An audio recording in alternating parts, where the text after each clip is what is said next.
Yeah, I don't want to touch you. Don't want to touch you. But here's the thing. All right? No, don't do it. Don't touch me. It was at this moment that Andrew knew he screwed up. This is, without exaggeration, the most absurd, unhinged internet debate that I've ever seen, and I watch a lot of Destiny. I watched this a few days ago and I'm still mentally and emotionally reeling, and I've already racked up a $400 copay with BetterHelp Mental Health Services, not a sponsor. If you think you've seen crazy debates, think again. Cosmic Skeptic versus William Lane Craig? Not enough threatening to unalive your debate opponents. Ben Shapiro versus Destiny? Not enough live essay incidents. Nick Fuentes versus Alex Jones? Not enough racial slurs. Actually, that one probably had enough already. Andrew Wilson and Brian Atlas, hosts of the Whatever Dating Talk podcast, versus Desiree Noel, psychologist, life coach, trauma healer, acclaimed author, and certifiably insane person. This debate is 6 hours long, and I had to watch it twice, once live and once to get all the clips. So like and subscribe, I am begging you. I need to justify the time I spent on this. You've heard of the thin blue line, right? Well, this is the thin red line. The thin red line that separates you, who get to watch these highlights, from me, who watched the entire 6 hour thing twice. So thank the good Lord that you have me to pick out all the unhinged moments and create an unholy highlight reel of abject lunacy. Let's get into it.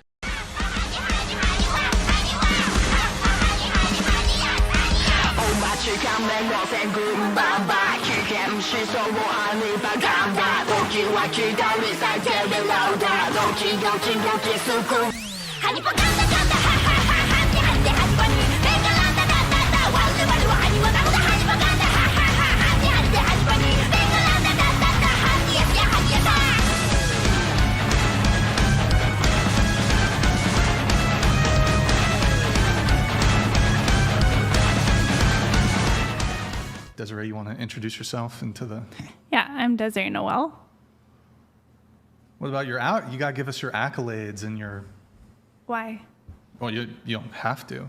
Well, you don't care anyway. Off to a great start.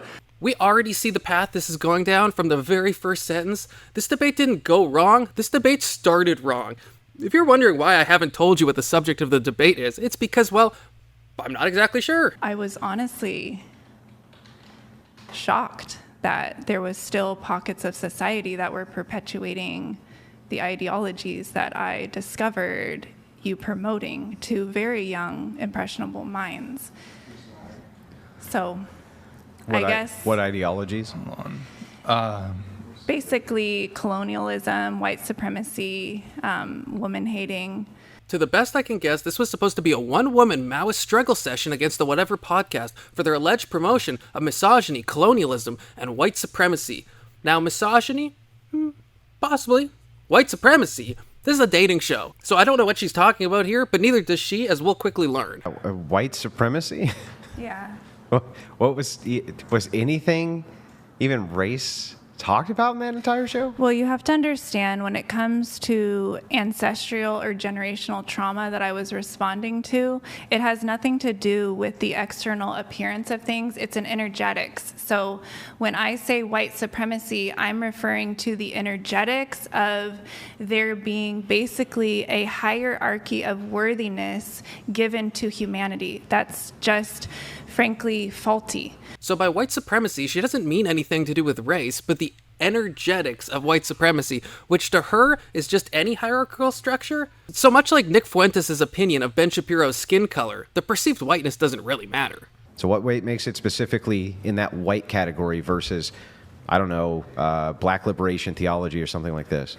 Because I see that ideology particularly running through so strongly. Maybe Hitler started it. Maybe that was where it started. But there is a ideology that's running consistent throughout all the different cultures that either you are white or you need to get white in order to have the highest value in the world right now.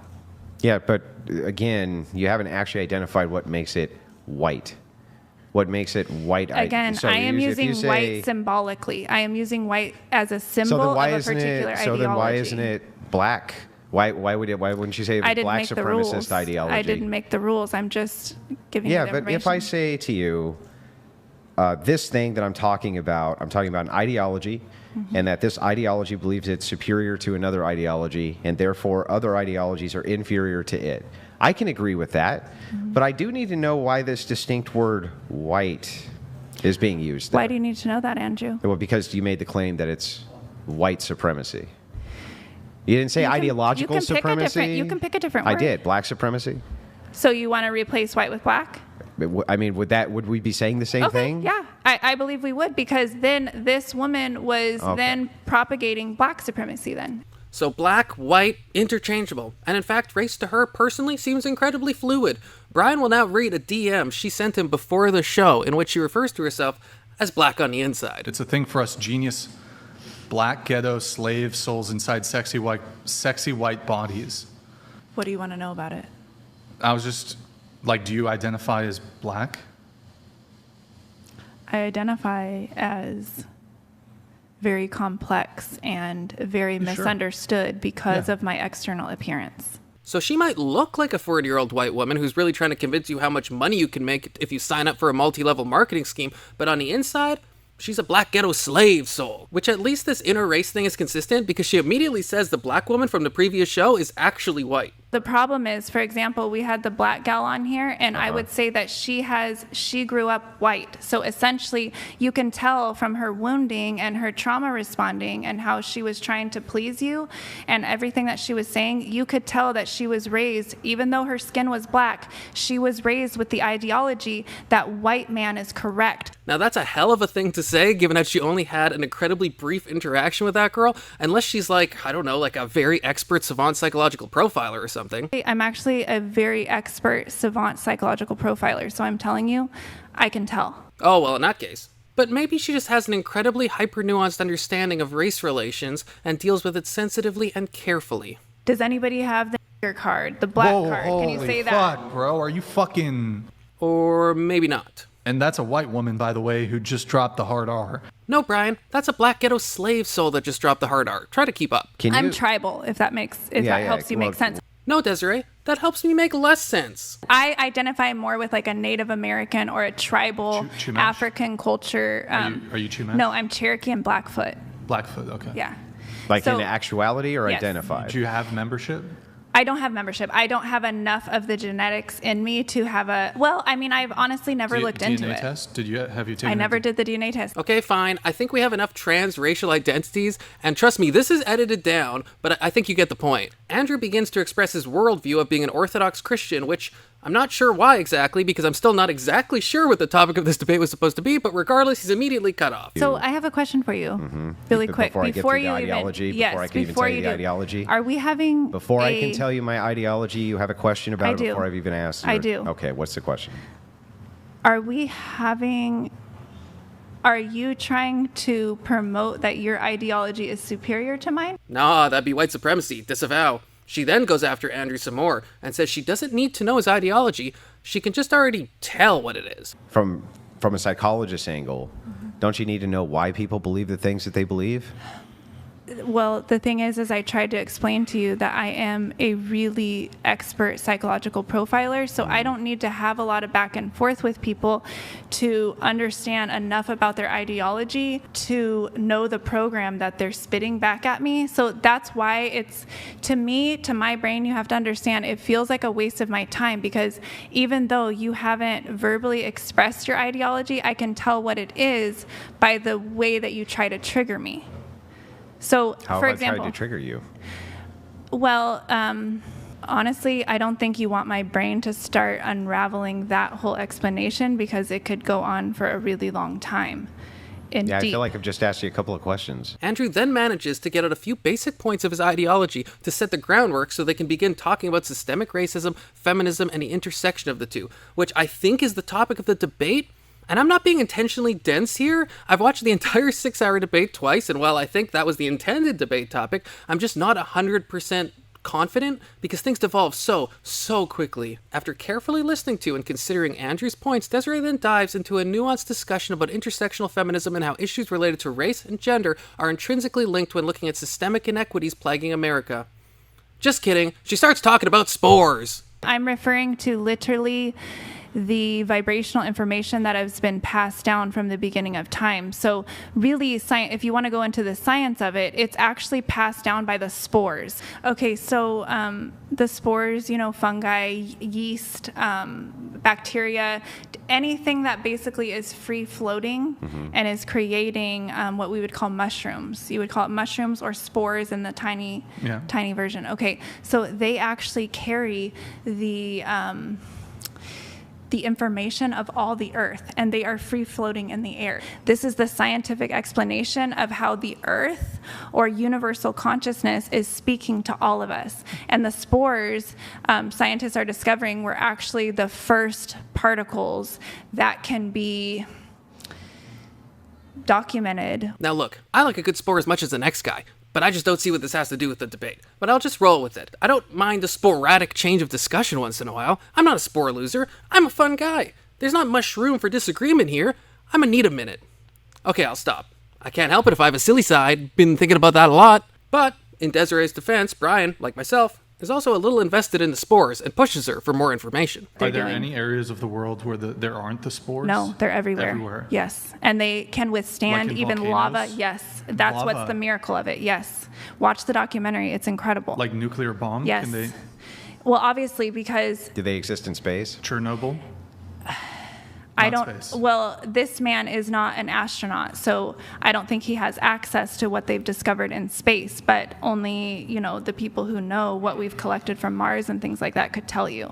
Okay. That's not public information yet, so I don't know. Okay.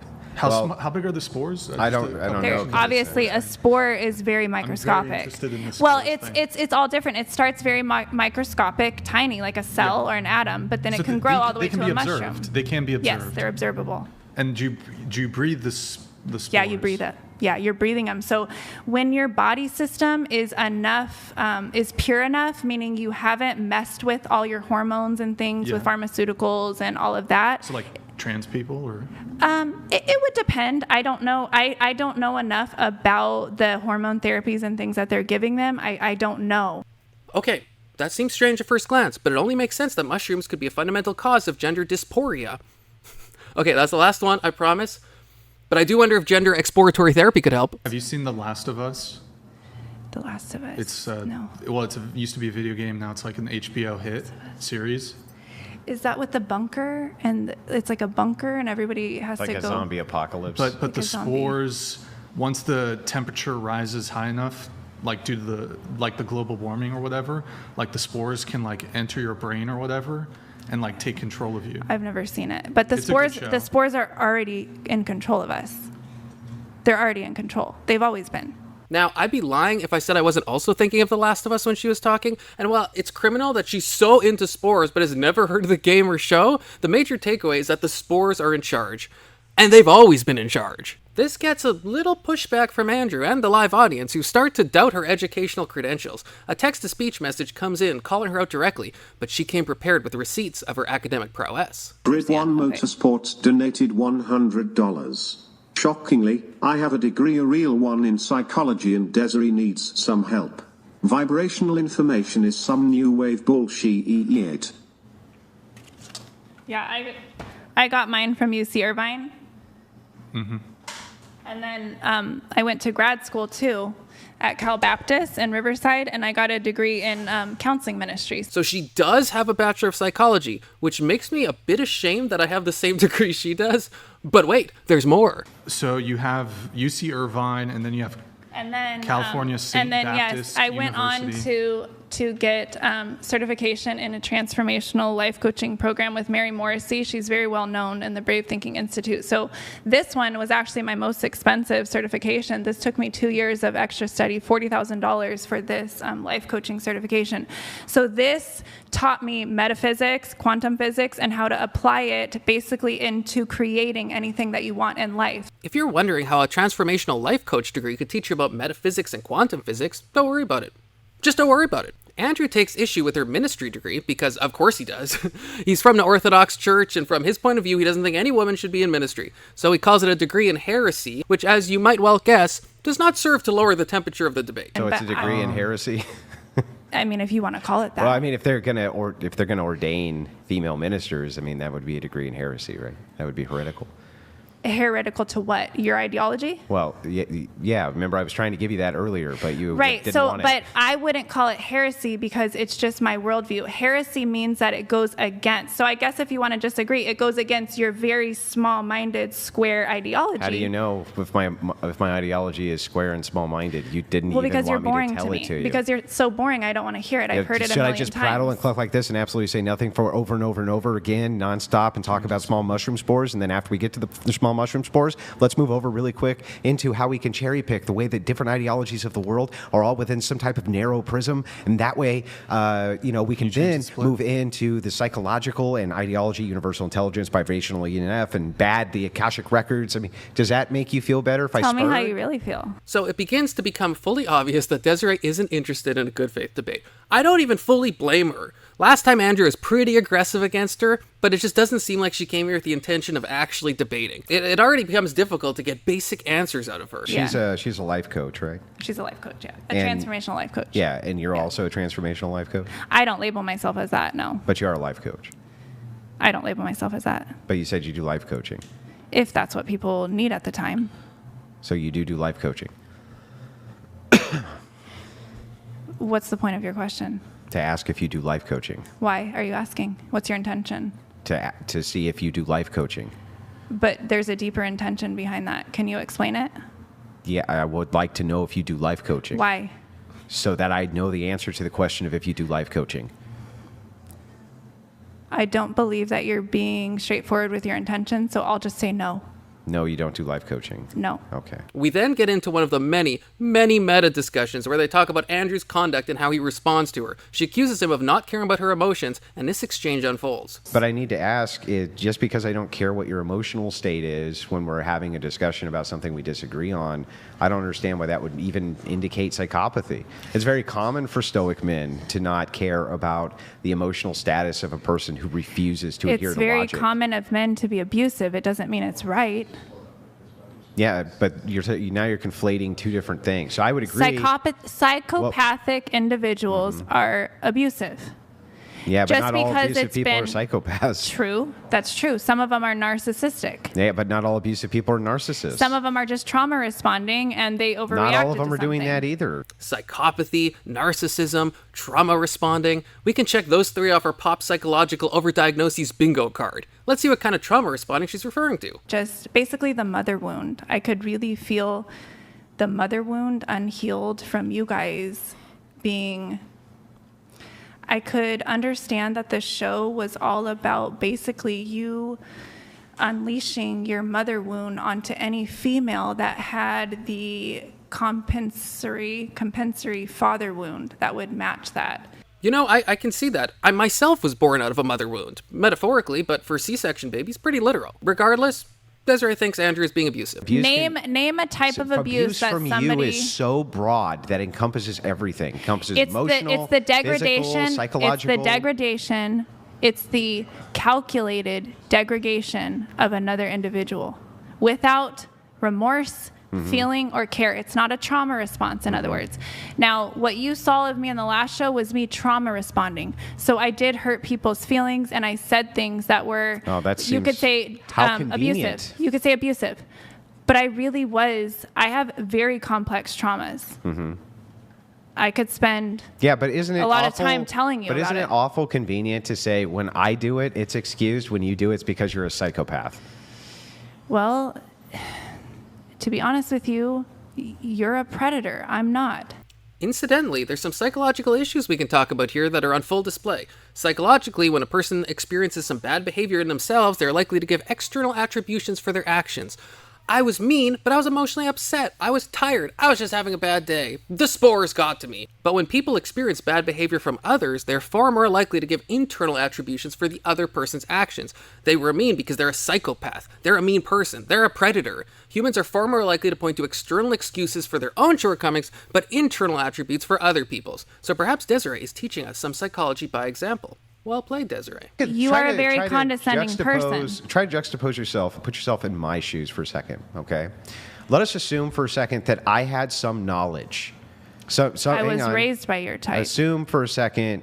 Well, they didn't raise you right, but assume for a second. No, I just diverted to something else. Okay, so anyway, back to this real quick. I was in the middle of talking. It's awful abusive of you to cut me off while I'm speaking. It is. I'm speaking. I'm just giving you back your own medicine. I'm speaking. I'm giving you back your own medicine. I don't respect you. I'm speaking. I don't respect you. I'm speaking. I don't respect your thought process. So anyway. I literally don't respect your thought process. Who cares what you respect? Who cares what you respect? I mean, do you want to have the Why should I care convo about or you not? if You're you just don't give a gonna shit cut about in? me? I don't give a You're shit just about gonna you. cut in while we're If you trying to don't, talk? yes, if you don't give a shit about me, I'm going to show you what it feels like to have somebody not give a shit about you. But I'm not going to gaslight you and pretend like I give a shit. I'm just going to tell you I don't give a shit about your so type. then there's the difference between I don't the give a two of shit us. about you. You're a piece of The shit. biggest You're difference only between the here two of because us your sex life sucks.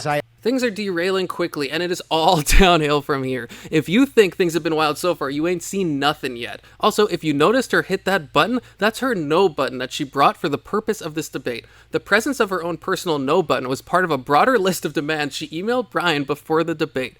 You can pause here if you want to read them all, but some interesting ones are highlighted here, like mandatory snack provisions and requiring Brian to open mouth kiss her if viewers donate enough. Brian, shock of shocks, did not agree to the pay-to-kiss demands, although if he had, it possibly could have lightened the mood a bit, so just something for Brian to think about next time. Anyway, back to the debate. We left off with Desiree challenging the quality of Andrew and his wife's sex life, which I actually think is fair, and hear me out. Andrew cannot go more than 2 minutes without a cigarette, so unless he's sucking on that while he's fucking not slag, his sexual conquests are at most 120 seconds. In response to critiques of Andrew's carnal knowledge between him and his loving wife, Andrew gets personal right back at her, and she does not like this. The meltdown has officially begun, and it's about to get Fukushima-ish up in this bitch. So look, if you want Andrew to respect the boundaries, you can't be slinging. But these here's the attacks at thing, him. Brian. He didn't give me boundaries. He didn't give me. I just gave him comment. boundaries. He did Has not he- say you can't do this. You You can't do said that. you're responsible for my Listen. emotional health. We can put the no button in the middle, and you can use it too if you would Okay. like. Do you need Yes, put it boundaries there. too and consent? Yes, put Do it you need there. a safe word? It's no. Put it there.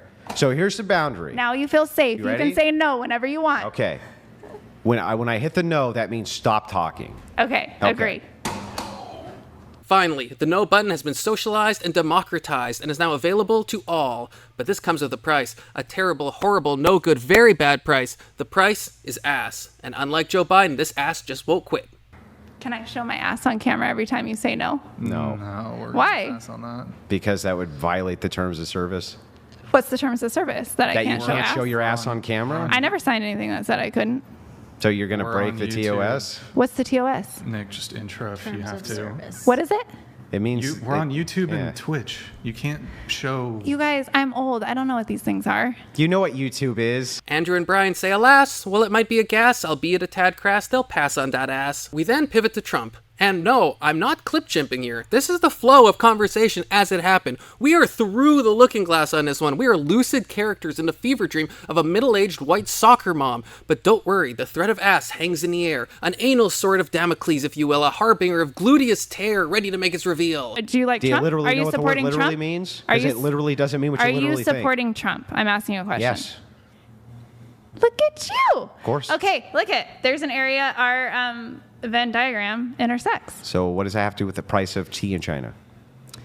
Let's say, Okay. let's just pretend Okay. Trump was my dad. Uh-huh. Let's just pretend. Yeah. Would you give me a little more respect? No. She then hints that Trump is her dad. Spoiler alert, he's not. And thinks it will somehow gain her a newfound respect with Andrew. Spoiler alert again, it does not. But at least it's a bridge of connection, right? I think that calls for a high five. Yeah. High five. No, so just so you know, yeah, I don't want to touch you. Don't want to touch you. But here's the thing, all right? No, don't do it. Don't touch me. Don't. Their production assistant cuts the live stream, but I got the sauce for you. Remember Chekhov's ass? Of course you do. Well, that ass comes out in full force as she lifts the back of her dress, exposing her bare ass, and tries to literally rub it in Andrew's face. I'm gonna have to blur them cheeks just to be safe, but I'd see the raw footage, so again, like and subscribe. High five. I never. I just think, I was but here's the thing, right? I'm not gonna do it. What are you fucking doing, man? What? What are you doing? It's ridiculous, unpredictable fact.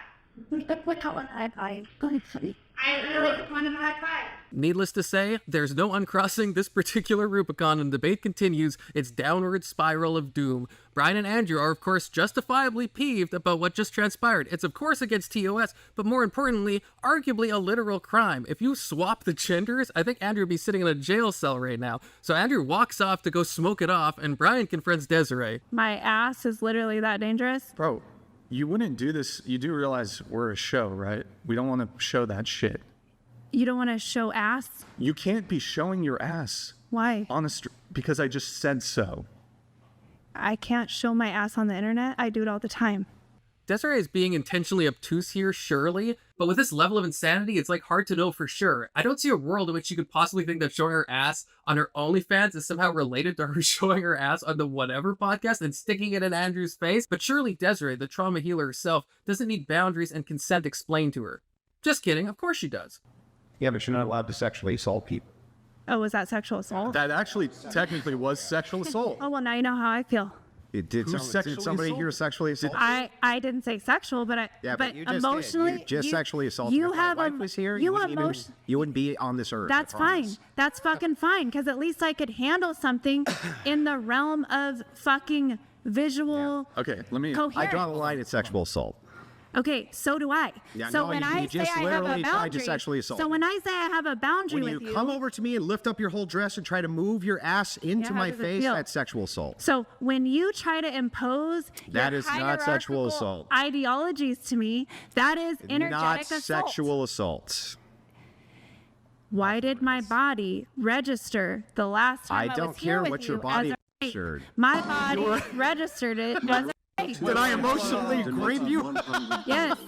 Yes. In decadence You did. is this Wait, whoa. humans Hold on, I have to pause the TTS. Okay. Say that one more time. I had to emotionally process the last episode the same way, the same exact way that I had to emotionally process That's not what- every single rape that I've There's experienced. There was a TTS that came through. Just repeat what you said. That's not what you said. Repeat what you said. Honest, I don't know what I said when. You said that you were what? Emotionally raped by Andrew.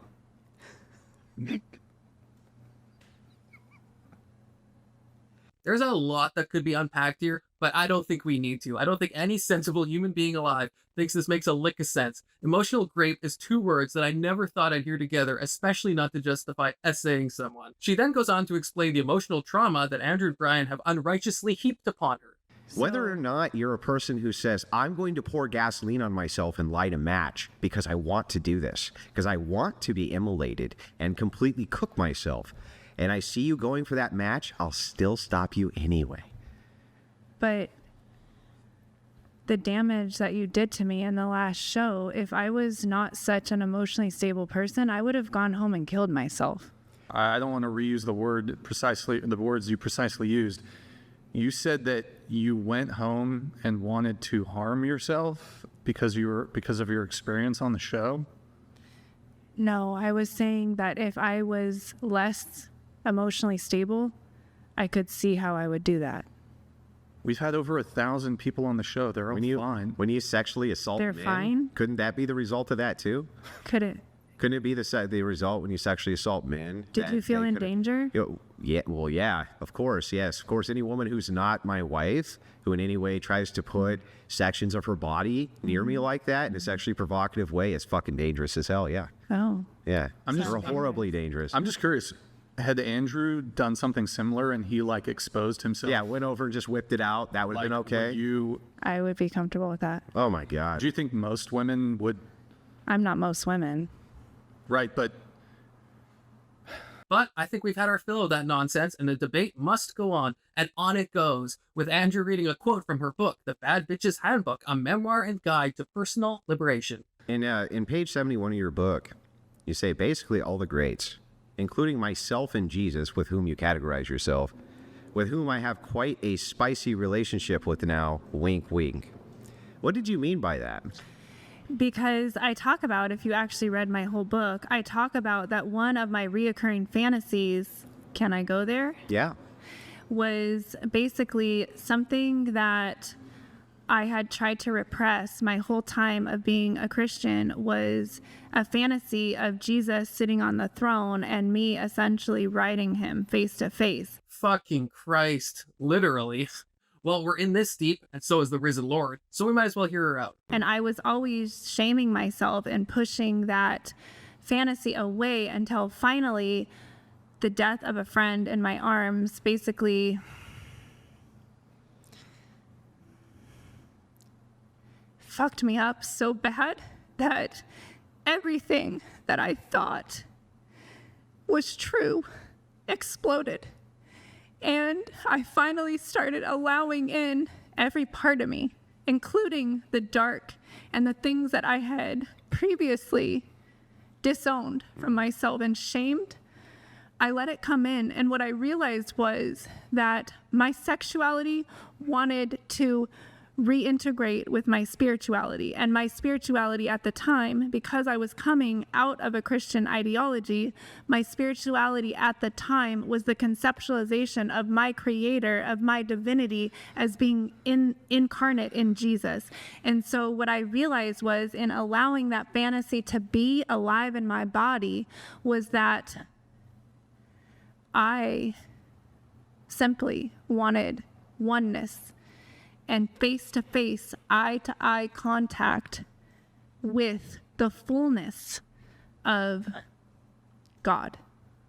We have our first cry, and there will be many more where that came from. But at the risk of sounding like a crazy person, I actually think I understand what she means here. I think it's weirdly phrased and incredibly off-putting, but I do think sex is union. In the Bible, the relationship between God and man is constantly compared to the relationship between husband and wife. I think theosis, union with God, is the goal of all religious pursuits, and Andrew, as an Orthodox Christian, would agree with me there. And so, if you string that together, you can kind of see where she's coming from, and she, in turn, can see where Jesus is coming from. Heyo! Next, we just have more book reading, and a Desiree who now seems intent on filibustering. Okay, so right here on page 57, my method, processing severe trauma. Do you want me to read you the couple pages? It's only 2 pages, it looks like. Well, or you can just give me a summarization. Well, I'd just rather read it. Okay. Okay, so my method, processing severe trauma. In my relentless study of anthropology, sociology, and the psychology of various individuals, I have come to realize it was never the actual events, situations, or words spoken that traumatized people. Traumatic was uncontrollable, assessed mental becoming a situation. And let them deepen me. Is it just going to be a fucking book reading? Yes, I told you that I would be able to share. You read the section that's pertinent to the conversation? No, he wanted to know my process. But I got your process. Okay, No, you didn't. There's still more. Okay. Yeah, we got to move it on. Brian tries to get back on track by asking Desiree to justify her criticisms of the show, but this just serves to bring her into her second cry. So, we kind of veered off of this. I was asking how me or Andrew or the show is woman-hating. I did not get an adequate response.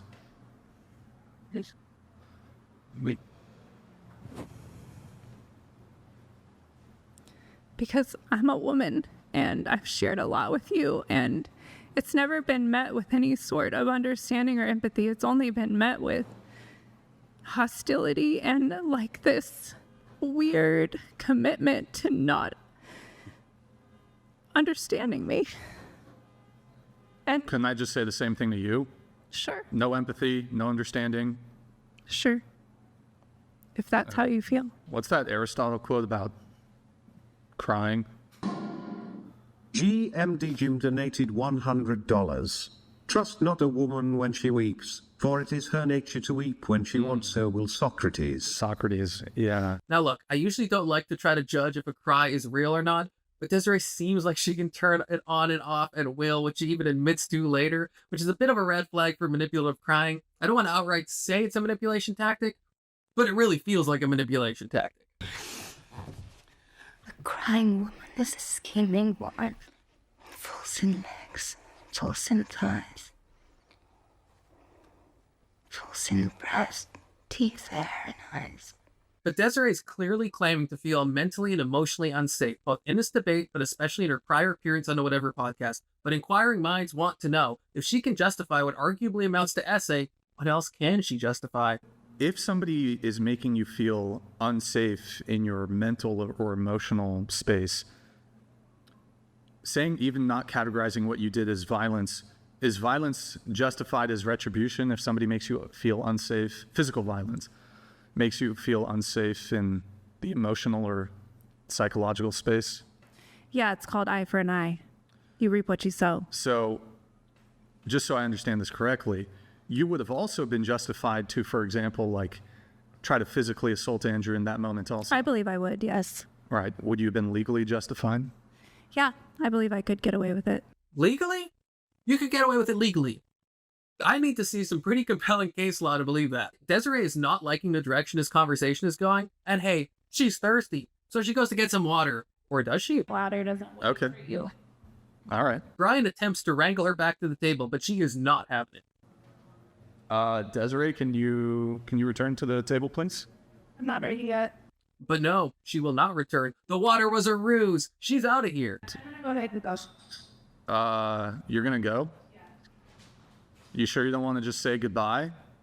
Is it because I asked about the woman hating stuff? Is that Because I'm not respected and you have a really important job in the world.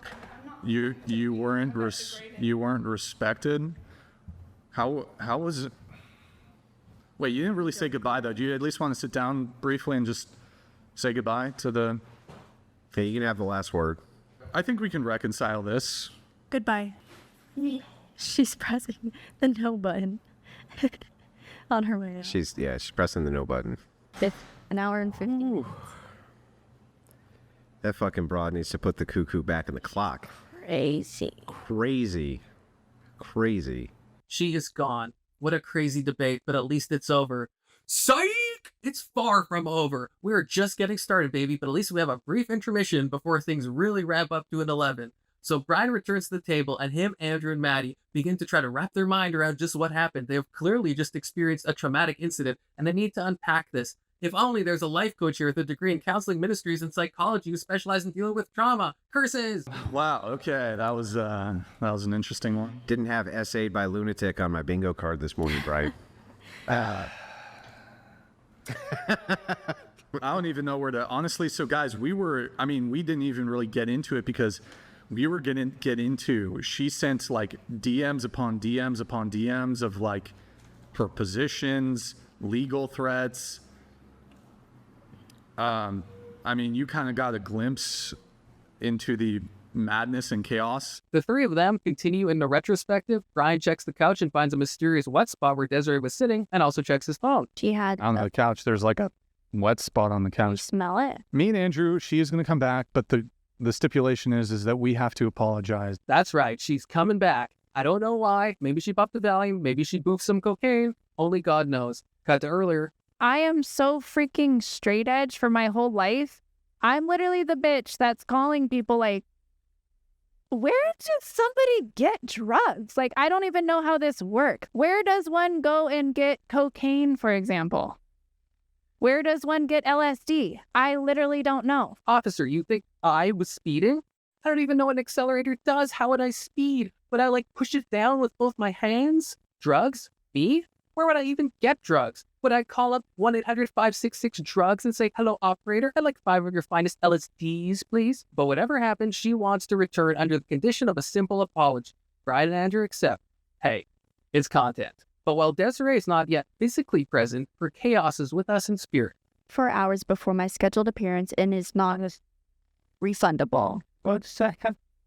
Andrew just dropped a glass. This is a blessing in disguise because we then get to watch Maddie vacuum and sweep up the broken glass while Andrew and Brian color commentate. Personally, I didn't know this was something I needed in my life, but alas, it is, and I think you, dear viewer, might appreciate it as well. Consider this a gift from me to you, a palate cleanser, if you will, before Desiree returns and all hell breaks loose once again. A bit of a fail there, letting the wire drag. A true, look, she's a little flustered with the vacuuming, but she's doing great. Look at the technique. As you can see, she's right-handed. Oh, she's double fisting it. Double fisting the vacuum and the broom. Let's see what she can do. Great job moving the chair away under the couch to the White foot, a little caught up on that chair, Brian. urinated the couch. The couch was urinated on. Who knows what happened? Look at that. Great technique. Now we're moving into the sweeping. But the fun is short-lived as the Queen of Hell once again rises from the abyss called despair, casting a morose shadow over the Whatever podcast studio once again. Or getting Desiree back in. This guy's like, it's not about you, Andrew. It's true. Look, he could do those streams. That's fine. I'm not upset about it. Dun, dun, dun, dun, dun, dun, dun, dun, dun. They sit back down, but things get instantly emotional within the first few seconds of round 2. I'm sorry I made you feel that way. Made me feel what way? Unsafe in your psychological space. Is that? To be honest, I don't care that much about myself. Wait. Can we not do that? No, I am who I am. If you can't handle the crying, I can go. I understand. It's not a guy's thing. I get it. But I have spent my whole life studying a very particular part of life, and it's trauma healing, and it's very important to me, and I'm not willing to let my platform be degraded by somebody who doesn't even have a degree in psychology or anything he's talking about. So at least promote yourself as not an expert and me as an expert, at least in this one field that I actually am an expert in. But look, she got her apology at least. But Andrew isn't really happy with this whole apology business that Brian promised, and frankly, he's not afraid to speak his mind. Imagine the hubris of somebody who sexually batters you and then demands you apologize to them. Can you imagine the hubris of a person like that? And I'm the psychopath? Hold on, Desiree. Hold on. No, I'll walk out. I'll walk over there and let you guys. Let me have a little convo. Andrew's going to take a break. It's okay. Me and Desiree, are you my Caucasian? Desiree? Are we homies? Are we homies? Are you going to protect me? Do you want me to smack Andrew around a bit? Is that? Yes, I do. Now, this is the first call to violence, but it certainly won't be the last. How is this type of thing justified, you might ask? I have just been simply responding to your toxic masculinity that you've been putting on me. So I've been trauma responding with toxic femininity. Yes, it's a protective measure. Okay, so Brian and Andrew's toxic masculinity awoke in her toxic femininity. Okay. But it seems that while Andrew sometimes comes across like he has a pretty dim view of women, as it turns out, Desiree has an even dimmer view. A lot of the problem is I wasn't even designed to have a debate with you. Were you designed to be in politics? No. Were you designed to be in leadership roles? Were you designed to vote? Were you designed to pick the government which is going to rule people? Were you designed for any of that? No. But not only were Brian and Andrew mean to her, not only did Andrew emotionally rape her, but they're also guilty, in her eyes, of domestic terrorism. That's right, terrorism. In messages, you said that you have an FBI contact and they're going to investigate me for terrorism? Correct. How do you come to the conclusion that the show is terrorist? It's not. Activities? It's not something that I am comfortable with talking on camera. What? We can talk about it after, for sure. Brian tries desperately to get her to explain why, but she can't because of her tummy. Why don't you just state your actual position? It would make it very simple. I'm not comfortable doing that. Why are you not comfortable? Because my tummy feels very tense and tight when you ask me that. And so, pass. Well, my tummy feels very tense and tight when people threaten frivolous and vexatious legal action. She takes an impromptu bathroom break, maybe because of her tummy, and Brian is left trying to figure out why he's the one getting stonewalled far more than Andrew is.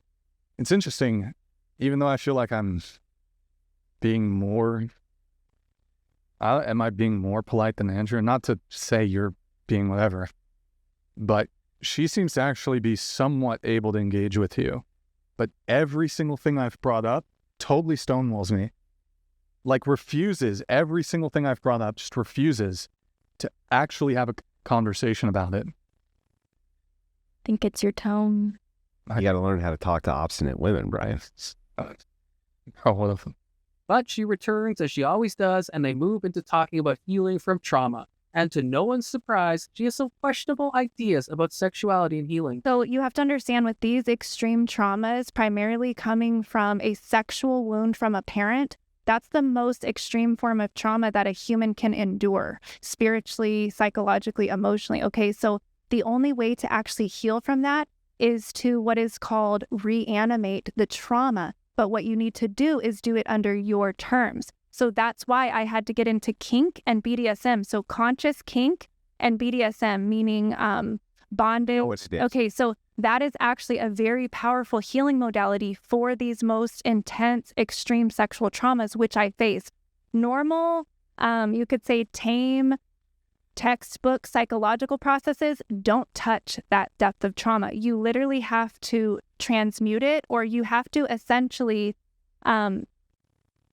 you have to take what was so traumatic and painful and unspeakable, and you have to allow your body to turn it into a point of pleasure for you. So she's suggesting that kids who have been essayed by their parents in order to heal as adults need to do conscious kink and use BDSM as a type of therapy. I am not the only person who thinks that's fucking unhinged, right? But wait, there's more. Let's use the priest as an example. Let's use a priest who is actually a pedophile and, who is abusing younger kids.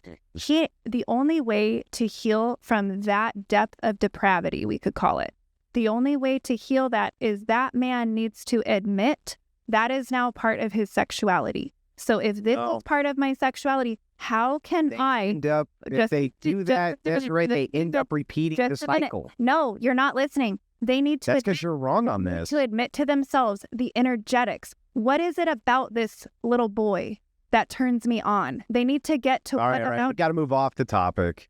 That is even crazier. I think there's probably some steel man in there, especially about someone asking themselves what attracts them to like some degenerate thing and exploring the roots of that. But I don't feel like making that steel man right now. And I certainly don't think there's any rational or moral way to defend that you would need to, as she said, make it a part of your sexuality. But the sex talk don't quit, and they move into sex work and then right back into the confluence of sexuality and religion. You just told me that God would never endorse sex work. No, well, yeah, that's true. He wouldn't. But I mean, that's very clear that he wouldn't. How is it very clear? Because he gives a commandment about coveting. And he also gives a commandment about adultering. How did Mary get pregnant? It was through divinity. So God fucked her. No, God didn't fuck her. I'm sorry, did God fuck the earth to make Adam too? Basically. Basically or yes? Over a long evolutionary process, yeah. Oh, okay, so no. So the answer is no. No, the answer is yes. No, well, the answer would be no, because that's not. Well, the answer is yes. How? How is that sex? Fucking something infers penetrating. Penetrating one thing that is structural and able to penetrate is then penetrating something else. Yeah, you're just using the word penetrating a lot, but not telling me how this is sex. How did God have sex with the earth, which led to evolution? Because the consciousness of God penetrated physical matter. So all sex is to you is penetration? Yes. Oh, okay. So I just had sex? Fucking brilliant. Gotta go have a smoke now. Okay. I hate that I understand what she's saying, but I do. I think from a mystical and symbolic point of view, what she's saying here actually does make sense, as much as I don't want to admit it. But when someone says 100 insane things in a row, and like a couple of them are insane things that actually have truth in them, it can be really hard to like spend the time understanding the small subset of crazy and true statements. But forget all that, because we slide right back into Cuckooville, population Desiree, and the violence is, baby. So you said eye for an eye, and you said that you think it would be better if me and Andrew were not around, to put it lightly. And so you feel that's warranted because why? Well, like I said, I believe up until this point of what I know of you and I know of your platform, I believe you are, in a sense, doing more harm than good. Simple as that. And so for this reason, you believe that me and Andrew should be assassinated?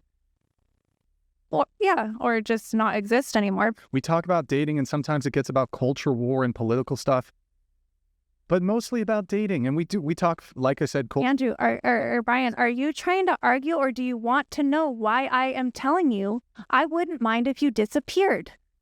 That's what I'm trying to get at. It's not something you can argue with. That is why I'm telling you I would rather. You're honestly like, It's your truth. you're a despicable person, to be honest. Even though it's said pretty calmly, I think that's the most insane shit that's been uttered this entire time. This video has been hilarious, but the seriousness in her voice when she says she wants Brian and Andrew to be killed for what they do is just sad, and in Brian's words, unironically despicable. But let's hear her out. Desiree, how do you justify wishing death on people just because you disagree with them on dating-related topics? I'm autistic. I see. Okay. Cool. We're getting distracted, so let's get back on track and return to the topic of worldviews once more. The very first assumption you make, I already know your worldview. Don't worry about it. Yeah, I guess, like I said, maybe my toxic trait is psychologically profiling people and making judgments before I even let them speak, because I just noticed over time that people are literally full of shit. So I guess at some... Including you? Honestly, I just spew it like I see it. And sometimes it sounds crazy to other people because they don't have my fucking mental illness going on that I do. And so... Wait, what mental illness? The mental illness of my obsessiveness about very particular things. So it makes me weird. A Savantism? freak. Savantism, yes. Okay, besides the savantism part, this is actually a rare moment of clarity, so I'll give props where props is due. She at least owned up to some bad behavior and did a bit of introspection. Let's give her that. But that clarity is short-lived because she immediately returns to insanity, stating that if her own children, and fun scary fact, she actually does have children, were to become like Brian or Andrew, she would also want them killed. A TTS then pushes her on this, and this exchange unfolds. Chris donated $100. Question for Desiree. In what fashion would you want your children to be unalived? Shot, drowned, run over by a car, thrown off a cliff? Surely you have a preference for disagreeing with you.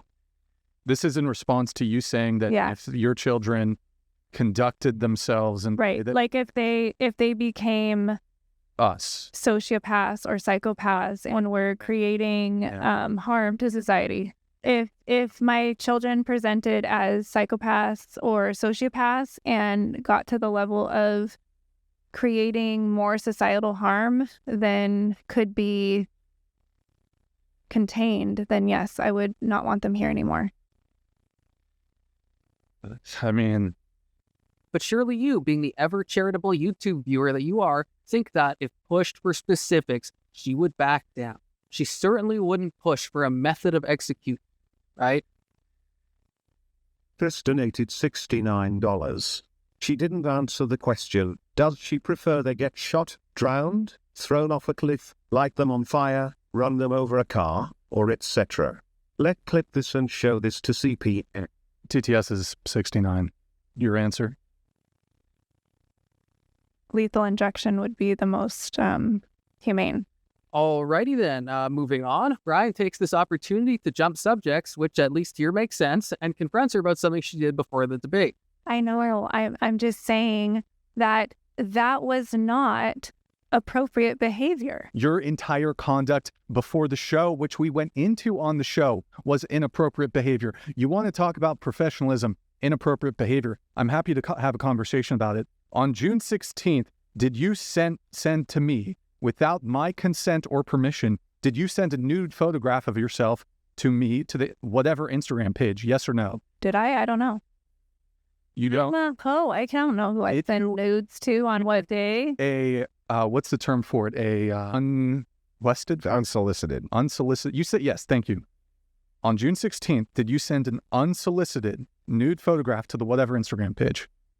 I don't know. Did I? You did. But when confronted about these things, she does seem to admit to everything, but it sounds insincere and a bit hollow. But see, you want to play this game of well, Brian, here's how you don't always conduct yourself perfectly. Who are you to talk? I said... True. You got me. I already said I submitted. You're right, you guys. I have been rude. I have been conceited. I have been not listening to you. Wanted it, Brian. You deserved it, right? I apparently sent you an unsolicited nude, which is like a sexual assault. I mean, it is. Well... And then I put my ass in your face. Again, a sexual assault. So I'm guilty. You're right. After admitting to being rude, combative, sending unsolicited nudes, and essaying Andrew, where does one go from here? Home. That's where everyone should have stayed this night. Andrew closes her out gracefully with a quote from her very own book. Hang on, this is opening your book. A wise woman once said, fuck this shit. Yeah, I wrote And it. she lived happily ever after. So how about you fuck off and go live happily ever after? All right, I will. Wise words, wise words. I gonna wrote move the past book it. just to help people survive the trauma of being in my This presence. is bringing back child. But they give her a different book instead. Now, it may not be as wise nor as critically acclaimed as the Bad Bitch Handbook, available on Amazon for $19.99, not a sponsor, but it's a book that she might need as much as anybody ever has, literally ever. Divanik donated $69. Yeah, thank you. This legitimately just made me sad. I hope this woman finds Christ. She needs him desperately. She left him. If you want, Purpose.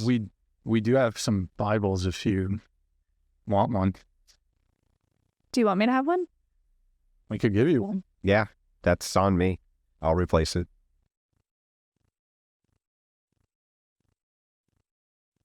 Then she immediately plugs her OnlyFans. But look, she just got the Bible 10 seconds ago. She hasn't read it yet. Give her time. So You know what? now I'm just going to promote my OnlyFans because that's fun. So Well, you guys want to ask me OnlyFans questions? Why aren't they asking me like what type of content I have? I mean, Well, let's. nobody wants to know. It could either be you get naked or you don't. It's pretty simple. I actually don't get naked in all my content. Yeah. So then There's tutorials. I like the caveat there. There is, I squirted for my first time. I have a tutorial on there. We made it into a tutorial. Very educational. I have blowjob tutorial. I, for one, could not think of a more fitting ending to the most schizo debate I've ever seen than the promotion of blowjob videos and squirting tutorials. Those are about as American as apple freaking pie. And with that, we close. My mind has only just begun to process the insanity and degeneracy that was on full display. And if I have passed even a tiny sliver of that disturbia onto you, dear viewer, I will sleep well tonight. all right, guys, thank you again so much for tuning in. It was an interesting one. Probably one of the more interesting streams we've had. Good night, guys. See you next time. Good night, Brian.